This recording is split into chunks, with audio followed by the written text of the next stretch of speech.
Hello everyone and welcome back. In this video, I'm going to talk to you about how the American healthcare system rewards psychiatric overdiagnosis. And I read this article and it really hit home with me. I'll put a link to the article in the description for the video.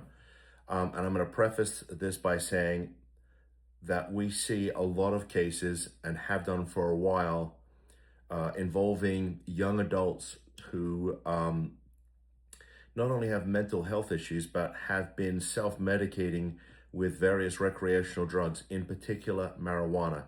And a lot of the time, when we go back and look at the history, one of the things that we find is that at some point early on in this young person's development, there was a doctor or a psychiatrist out there who placed them on a medication. And I'm not here to tell you whether you should or you shouldn't. I'm not a doctor. I'm just telling you what we see. And this article, frankly, is disturbing. And I'm going to share bits of it with you, and you can read it for yourself. But this is very alarming, and I think this is consistent with some of the things that we're seeing. Psychiatric diagnoses in the United States are rising across virtually every category in every age group. According to the National Institute of Mental Health, more than 1 in 5 U.S. adults, 59.3 million people, lived with mental illness in 2022. An estimated 49.5% of American adolescents have met diagnostic criteria for at least one mental health disorder at some point in their lifetime. Additionally, about 31% of adults will experience an anxiety disorder and 21% a mood disorder.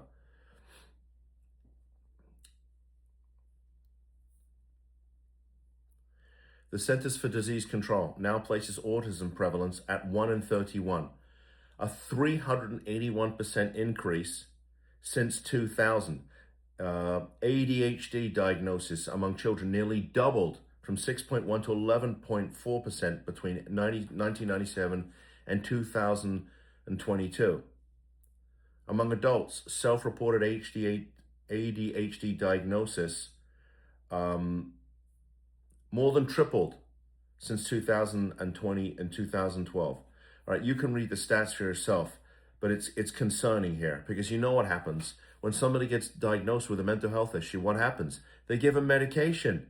They give them medication. And again, I'm not saying it's right or wrong. I'm just telling you what we see, and I'm telling you what this article says.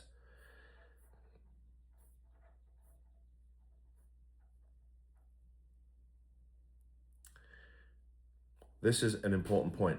When diagnosis is subjective and payment depends on diagnosis, the system will reward expanding the definition of illness.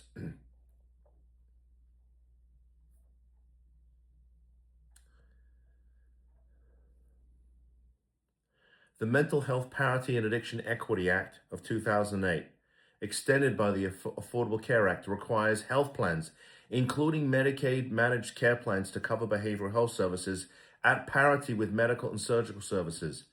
What does this mean? It means that insurance companies are paying when there's a mental health diagnosis. And again, I'm not saying they should or shouldn't. I'm just telling you that there's money involved here, okay? There's money involved. There's a surprise, right? Under Medicaid's early and periodic screening, diagnostic, and treatment benefit, states must cover all medically necessary services for children under 21, even services not otherwise included in the state's Medicaid plan, including mental health services. All right, I'm going to let you read this. You get the point I'm trying to make. We have more and more people being diagnosed with a mental health issue. We have more insurance companies being forced to pay for services. And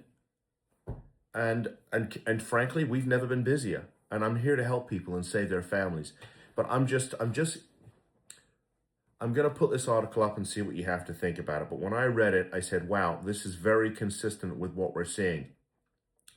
And frankly, I think, these medications aside, these diagnoses aside, obviously the big problem that we're seeing is marijuana-induced psychosis, okay, when people are taking marijuana for an alleged, mental health issue. And we're seeing a lot of that. And I think I did a video 3 weeks ago about the state of Colorado. They legalized marijuana, and they have so many people that are now suffering from mental health crises. They're going to run a budget deficit this year because they can't pay for all the services they need to provide. Again, I mean, there's always money involved here. I mean, it's just as simple as that. And I'm not saying people aren't suffering. They clearly are. But are we adding fuel to the fire? Are we over-medicating people? Are we giving them the blessing to use things like marijuana, and it's causing an explosion in mental health?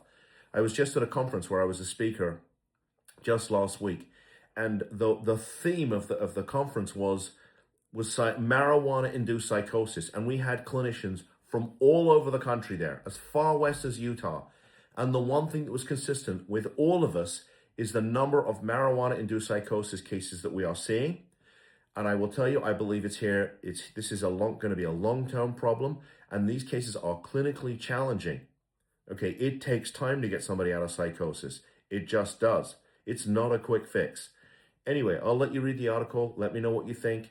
If you're dealing with an issue in your family you'd like me to address in a video, let me know. I'll make you a video so that everybody else can get the information too. If you like this content, please give me a thumbs up. If you want more of this, which I make for you every day, please subscribe to the channel. With that said, thank you for tuning in. I'll see you in the next video. Bye-bye.